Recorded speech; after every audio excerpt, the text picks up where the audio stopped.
Am I the a-hole for not sleeping with my wife after she accused me of violating her?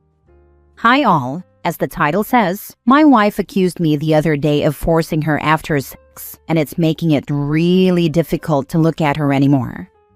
For context, my wife and I have been married for 7 years and dated for 4 years prior. We've told each other everything there is to tell. She knows that I was assaulted as a child by my older brother, and I know she went through something similar. When we first started dating, she told me her ex used to violate her, and that really pissed me off. So much so that I found his work through his Facebook, found what time he got to work, literally by calling them and asking, and even found what bus he took to and from work.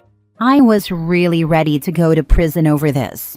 Thankfully, a chance call from my wife stopped me from doing something I would now regret.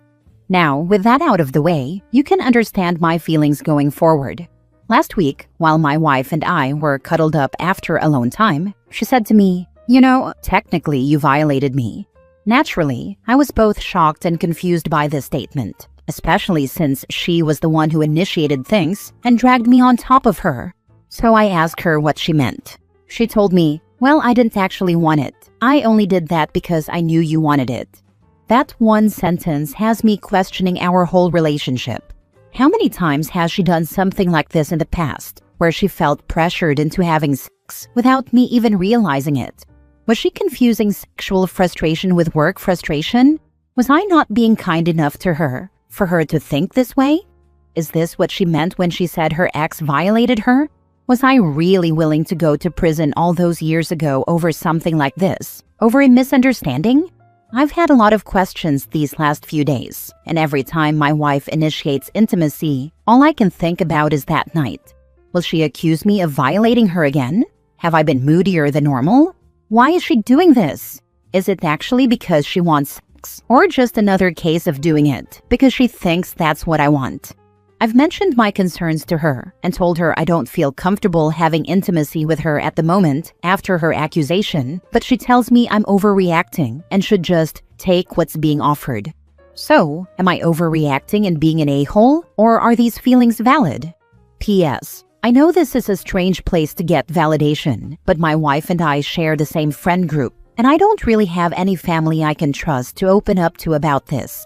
Posting here anonymously is the only way I can vent and be judged. Now for the top comments. Not the a-hole. Her response to you saying that you don't feel comfortable having sex due to her accusations is somewhat disturbing. You should take what's being offered is exactly what you did. And then she essentially weaponized that against you, knowing your traumatic history. How are you supposed to know if the next time she initiates, she won't turn around and say the same thing? That's very dark, dude. I don't want to be an armchair psychiatrist, so I'll just say this. If you want to save this marriage, you need to go to couples therapy, someone clinically trained. She may need more help individually as well. If I were you, I would start documenting things and wouldn't have sex with her until you get into therapy. You can't risk further accusations, although even if you don't have sex, she may still spread her narrative. You really need to protect yourself, or someone else might locate you and do to you what you are going to do to her ex. Reading this, I only now realized she's also telling him something very similar to what she called rape. When she accepts sex for her partner but she's not in the mood, he's raping her. When he does the same, he's just taking what is offered. Seems like some weird backwards logic. I do wonder what the thought process is. I would not touch her either. She initiated, consented to, and willingly slept with you, and then turns around and claimed rape. To be honest, once someone throws that word at you, it changes everything. You can't just ignore it and pretend it didn't happen. Yeah, it's a serious allegation to toss out, especially after doing the deed. This is why, even as a woman, I have a real problem with the blanket believe women narrative. I understand that movement was started to combat how victims are treated in the justice system and media, to end the dehumanizing treatment of victims when they report and go to court. But unfortunately, it often goes too far the other way. There are a lot of toxic women out there who take advantage of this, and it ruins lives. Some people seem to feel this is an acceptable collateral for positive change, but it really isn't. Next story. Am I the a-hole for telling my boyfriend if he doesn't propose, before the end of this year I will start planning my future without him? I, 36 female, have been with my boyfriend, 36 male, for 5 years. When we started dating, I told him that I wanted us to grow together and that I was dating with the intention of marriage. He said he was more slow-paced with everything he does, and that if we made it 5 years together, he would feel comfortable proposing. We talked about this throughout the relationship, so it was well established, and we both agreed.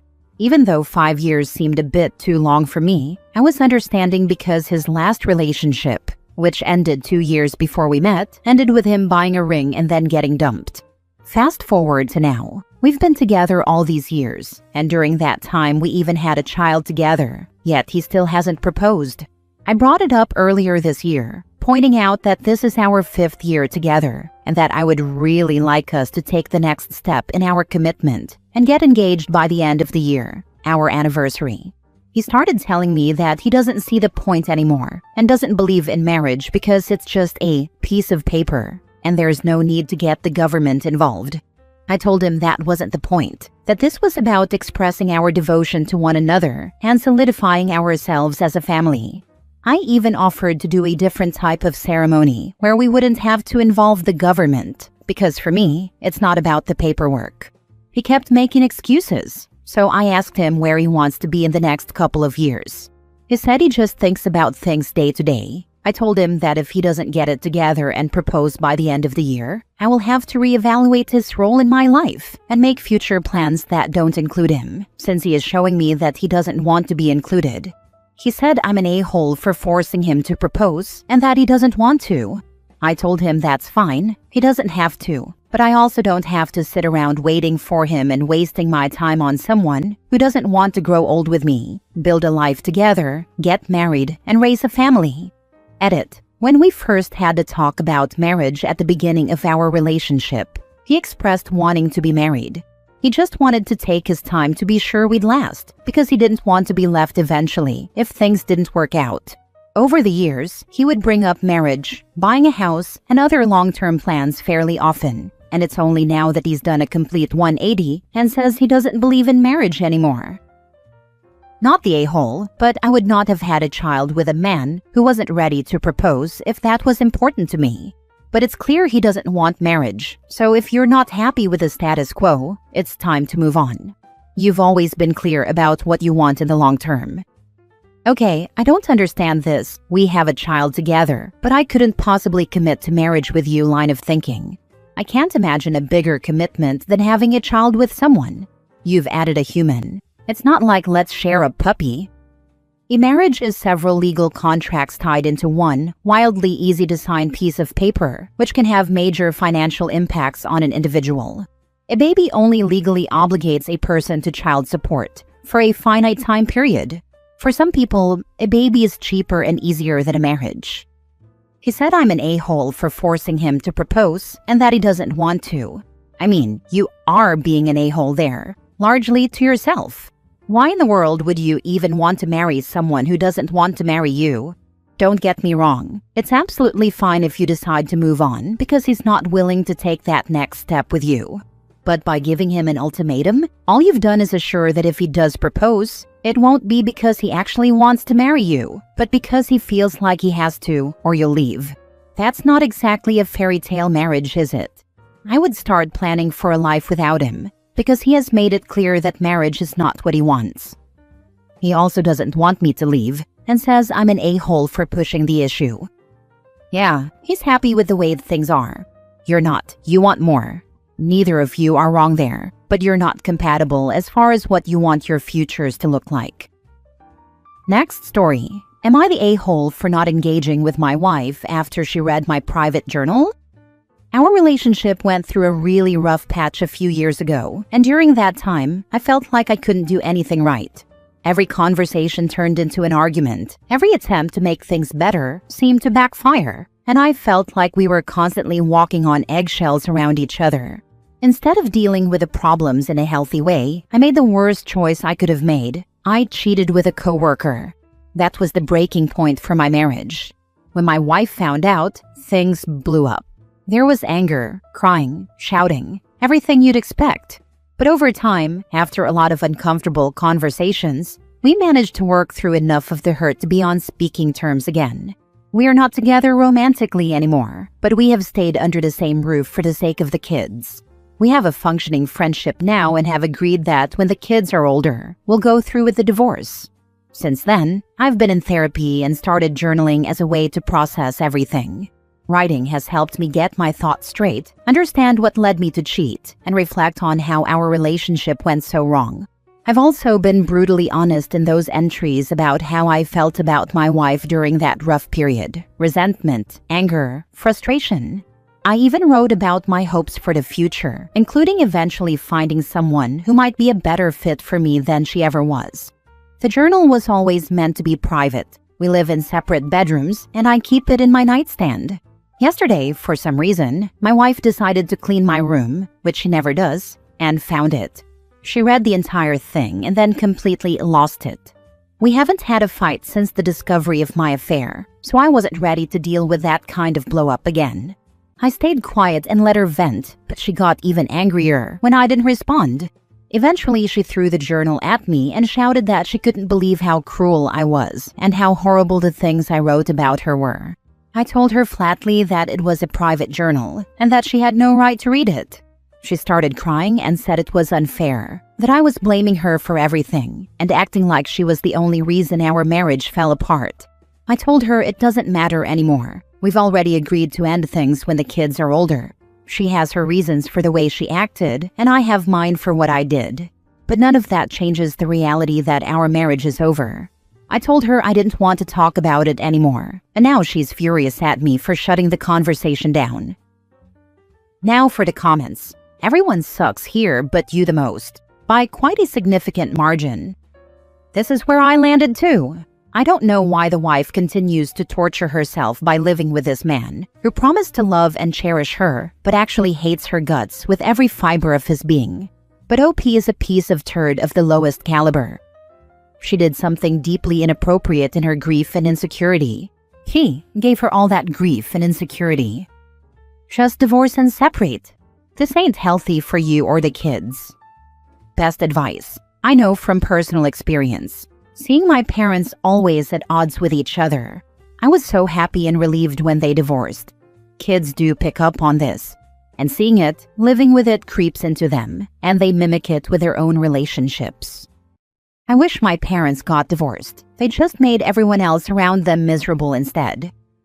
I honestly don't get why people always say divorce is automatically bad for kids, but rarely talk about how damaging it is for kids to grow up with parents who clearly don't love each other and are just waiting for divorce. Do you think kids are stupid? I have friends who grew up in homes full of conflict, misery, and resentment, and the amount of trauma they carry now is huge. Most of it could have been avoided if their parents had just separated and built happier lives far away from each other. Do everyone a favor and get a divorce. Everyone sucks here. Last story. Am I the a-hole for not wanting my baby to have a middle name connected to my husband's late wife and baby? For some context, I'm a 34 female and my husband is a 40 male. He has a daughter who's 12. 8 years ago, my husband lost his wife and baby while she was in labor. It took him a long time to heal from it, and to some extent, he still hasn't. He's in therapy, and I think it's helped as much as it could. My husband and I just had a baby shower, and we found out we are having a girl. We've been discussing names, and even let my stepdaughter help pick the middle name. My husband suggested Annie, and his daughter agreed. It took a while for it to click, but I realized who that name belonged to. I didn't disagree in front of my stepdaughter, as I didn't want to hurt her feelings, but then they tried to make his second middle name the name of their late baby. I left the room and my husband followed me.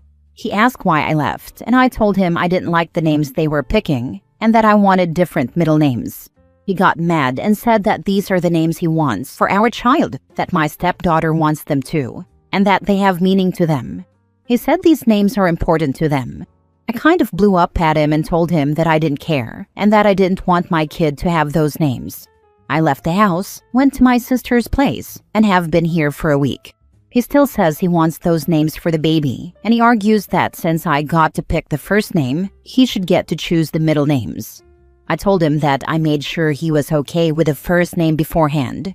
I tried to have a civil conversation about why I don't want those names, which mostly came down to the fact that his family, friends, and everyone else constantly compare me to his late wife, whether it's my cooking, my looks, how I take care of his daughter, or even my pregnancy. I explained that I don't want my child to have the same name as the woman I'm always compared to. He still didn't understand and said that the names are important to him and that he really wants to keep a part of them alive in his life. I don't know what to do. Multiple people have told me I'm wrong, that this is important to him, and that I should just let him do it. But I don't know. Am I the a-hole? Honestly, OP, I don't think he was ready for marriage or a baby. And situations like this, when you lose your partner so tragically, you never quite get over it. And he probably sees this girl you're having as the girl he lost with his first love. Now, I'm not saying he doesn't love you, but it seems like he was looking for a mom for his first daughter, or someone to help him raise her and have more kids with him to fill that hole. If that wasn't the case, why would he let everyone and their mother keep comparing you to his dead wife? I guess it's all their loss too, but it's supremely unfair to not even consider how it might affect you every time they say it. You need to have a talk with your partner in therapy and let him know how all of this feels to you respectfully and go from there. I think it's weird that he wants to name his new kid the name of his old kid or wife, as she has no connection to you. I'm sure he'd be just as upset if you wanted to name your kid after your dead husband or the child you had with him that passed. Exactly. He married you, not a memory he refuses to bury. Not the a-hole. I would have this conversation in front of a therapist. This isn't just a name. This is telling a new baby that they will never be the baby you lost, and you aren't over it. This is not allowing a new baby to be themselves, to make them carry the burden of your grief every day of their life. They never get to be themselves. They have to be a legacy, a lost future. This doesn't have meaning. It is cruel. He can't erase his pain by making a new baby carry it. Naming her after ghosts just chains her to sorrow forever.